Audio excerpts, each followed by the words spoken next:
Title: To Give You All My Summers, written by Moonlit Writing.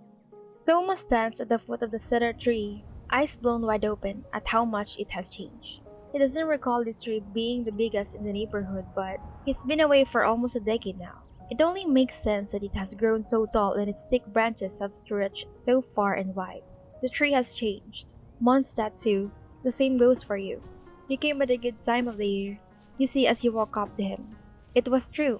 In Mondstadt, the evergreen leaves are only ever this vibrant during the first few weeks of summer.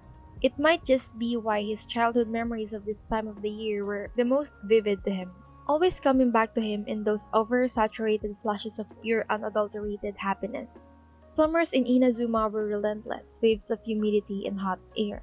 Courtesy of the tempests that often trailed the coastlines of the archipelago, not even ice drinks or cold soba noodles could ward off the heat, which clung to his skin like a suit of latex. When he was finished with his task and had time to spare, Thoma could only lie lifelessly on the cold wooden floorboards of the pavilion, refraining from moving a muscle just to deal with the climate.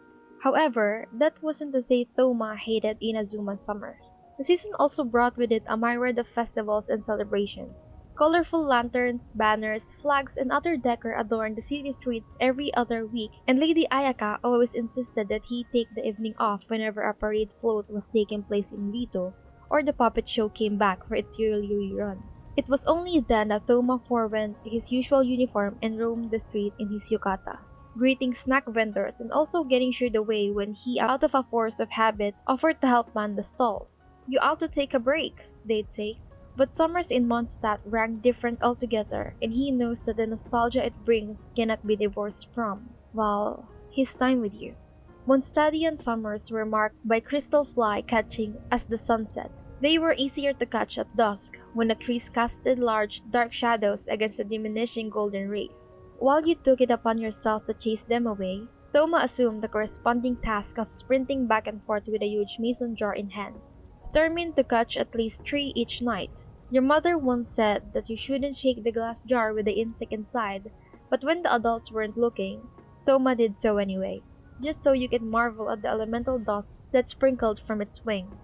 The mornings were then often spent sunsetia peeking. His mother taught him the best way to tell whether the fruit is ripe, how there would be slight wrinkles near the stem, while overall fruit would be plump and soft enough for a light squeeze.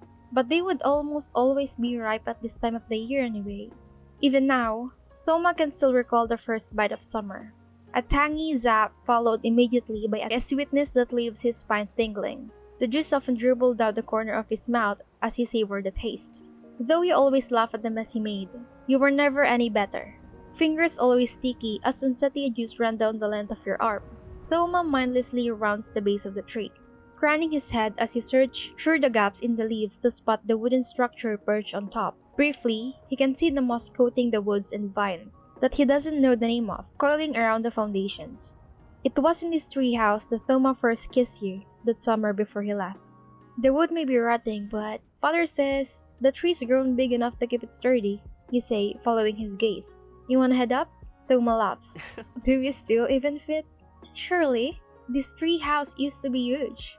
"Used to be" was an understatement.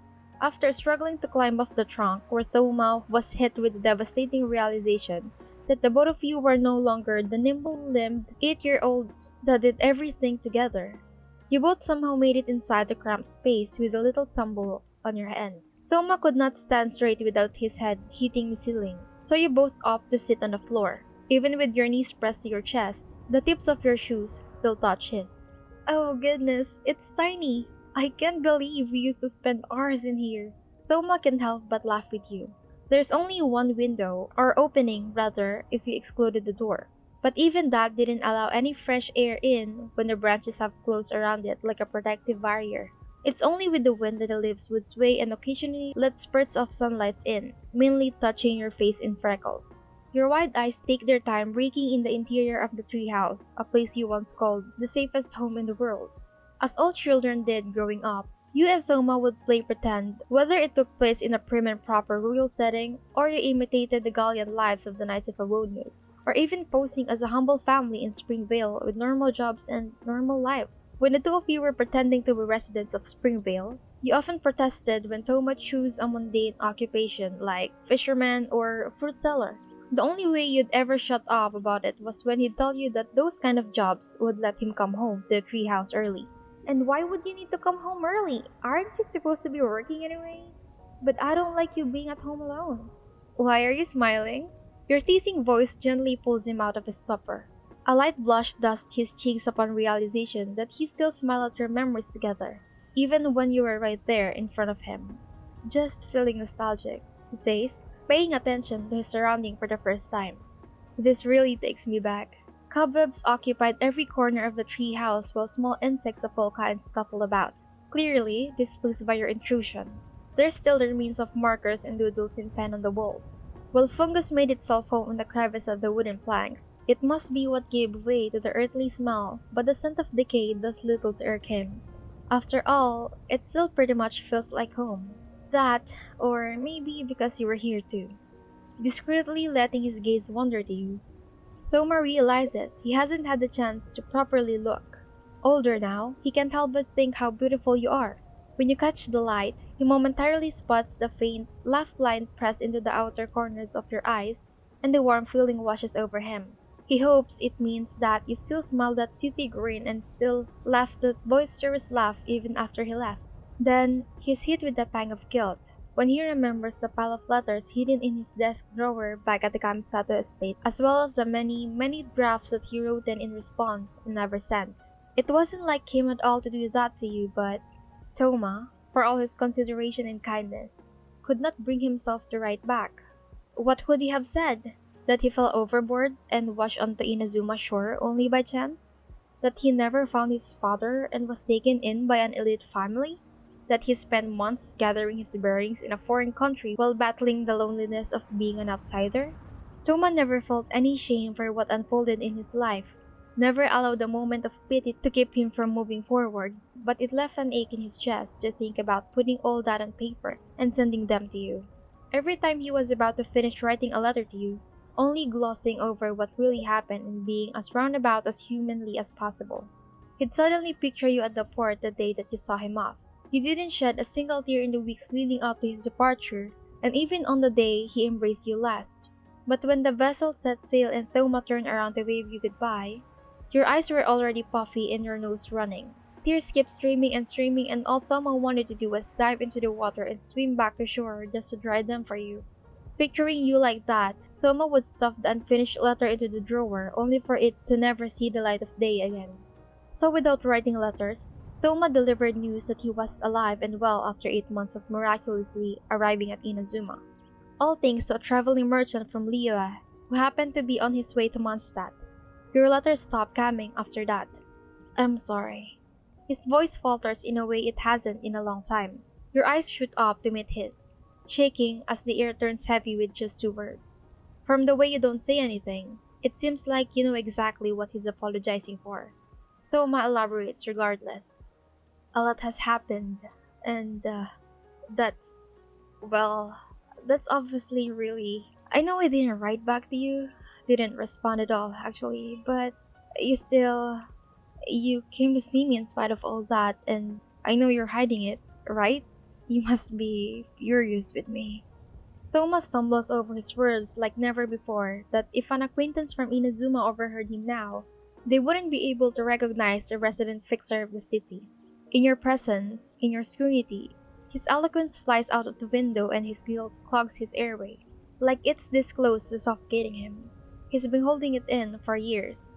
Thoma parts his lip to ramble on a bit more but forgets to when you're suddenly at his side, resting your head against his shoulder. He's been so caught up in his thoughts that he didn't even notice how you shuffled around in this compact treehouse. In the same way he could never shake the devastation on your face when he left Mondstadt all those years ago. Thoma hasn't stopped thinking about the kind smile you welcomed him when he arrived a few days prior. You acted like nothing has happened at all. You acted like nothing has changed at all. And Thoma, who was just beyond elated to see your face again, thought he could simply play along to pick up right where you both left off. I am not mad at you, you sigh, then lifting your head slightly as though to entertain another thought. Well, I guess I was pretty angry in the first few months of your absence. I didn't know I'd be so lonely. Me too. he thinks. Then, we didn't hear from you for so long.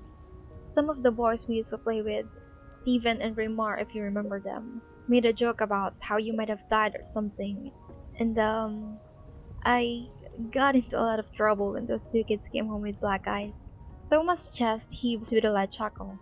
Leave it to you to still make a joke amid the gloomy conversation. You didn't tell me that in your letters, he pouts. That's not the kind of stuff I wanted to tell you. I only wanted you to hear good things about home.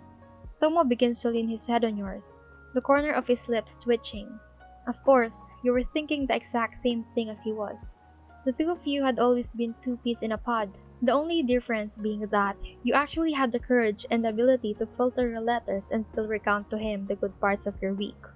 Feeling like this is the perfect time and place, Thoma hesitantly carries on the dreary thought by unraveling. He tells you every minute detail of his life since he boarded the ship to a faraway land. He tells you about the nice fisherman that offered him a piping hot bowl of stew after washing ashore, the kamisatos, the best dangles he's ever had from Kiminami's restaurant, the bad, finding no trace of his father, being arrested by the shogunate for pickpocketing, developing a crab allergy, and the ugly, the isolation of being an outsider, homesickness, missing you. Throughout his tales, occasionally but not often interjected by commentary, Thoma tries hard not to get distracted by your diverse expressions. Your eyes would grow wide with excitement at one point, only for your face to fall and your heart visibly break at another. You've always been that way, smiling for him, laughing for him, crying for him. Whenever the two of you shut out the rest of the world in the treehouse, daylight burned like a flame eating away a bark of wood. As it got darker, the breeze also got cooler. It sneaks in through the window and touches his skin with its summer chill he's missed, and you, whether consciously or not, huddle that much closer to him. When Thoma ends his impromptu storytelling, finishing with the Kamsal siblings' surprise gift of a trip back to Mondstadt, you don't say a word. In the same way that one could find more crystal flies fluttering about on a summer night, cicadas were the same with their singing. Inazuman and Mondstadtian's cicadas sound pretty much the same, but Thoma prefers the latter, along with the rhythm of your soft exhale. You know, I thought about you every single day since you left. I thought you were never coming back. He takes your hand in his, squeezing it briefly like it might cool the ache in his chest. I really thought you forgot about me. Thoma shakes his head and without a moment to hesitate says, not a day went by that I didn't think of you. And it was the complete truth. When the fisherman first taught him how to fish, he thought about how you might have excelled at it. When he first met Lady Ayaka, he thought about just how much you'd get along with her. When he had his very first dango, he thought about how you'd complain over its chewiness. When no one heard from his father, he thought about how you would run around town putting posters up. When he lost sleep in a jail cell, he thought about the silliest things you'd say to lighten a grim atmosphere. When he spent an hour applying allergy relief ointment on his face, he could hear your frustrated, I told you so, in his head. When he felt like he didn't belong, he smiled, knowing that he only ever knew what it was like to belong, because he felt that with you. When he was homesick, he'd pull out your letters, give himself a laugh over your page-long ramble about a certain odd bard in the plaza who kept stopping you during your errands. And when he missed you, he could only wish you were there with him. Hey, I'm about to say something crazy. What? Come to Inazuma with me. You stare at him, mouth slightly agape. The invitation gets realer and realer with each passing second, and Thoma doesn't even care about the logistics and details. If your parents would say yes, if you get seasick, if the Kamisatos could take in another, or if the two of you could rent a small place just outside Inazuma City, yes, you breathe. Thoma doesn't say anything, like it hasn't registered with him yet. The excitement builds in your voice when you say, yes, 1,000 times, yes. You throw your hands around Thoma and he has to hold his ground in case the treehouse might shake with your sudden movement. It's been years and years since he last held you, and now his embrace had a strength that wasn't there when you were teenagers. Once you pull back, Thoma rests his forehead against yours. He cups your cheek with one hand, melts when you lean into his touch, then leans into you for a kiss as sweet as the first sunset yes in the morning.